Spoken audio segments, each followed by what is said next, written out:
Our wine region is Adelaide Hills. It is located in South Australia, east of the capital city, Adelaide, in Mount Lofty Ranges.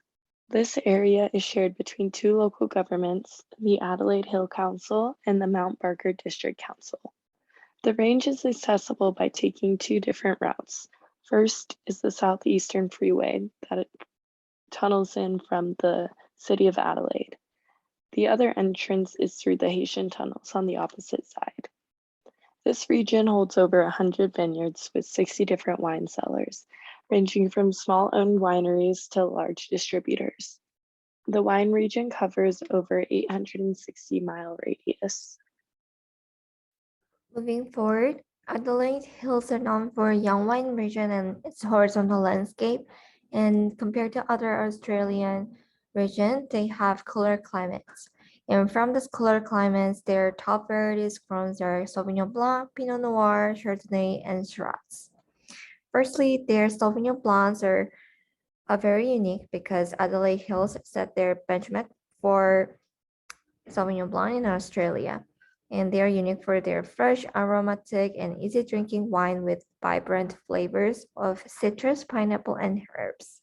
And second, their Pinot Noir is very unique for their smoothness, silkiness, and cherry and strawberry flavors. And thirdly, depending on the winemaker, the style of Chardonnay can be various. For example, they do oaked and unoaked Chardonnay with sparkling. Also, lastly, Shiraz. These wines are elegant and lighter in style. They're very different from the big, bold red of South Australia's warmer regions. Soil and weather in Adelaide is pretty unique. Adelaide Hills reaches elevations that are as high as 300 meters, which is roughly 1,000 feet. For America, that isn't super high, but in Australia, being so close to sea level, 1,000 feet is very high, which results in cooler temperatures and greater rainfall. On average, Adelaide Hills reaches about 18 degrees Celsius or 65 degrees Fahrenheit during January, which is peak summer months. Um, and this cooler climate enhances the color and flavor compounds of grapes, which is especially important during the final ripening stages. The higher elevation also enables clouds to travel across Adelaide Hills, which produces more rain. The area averages about 550 millimeters of rain, which is just over 21 inches every year. This is relatively high for the region and provides great water catchment infrastructure for farming and thus produces great quality water and then great quality soil.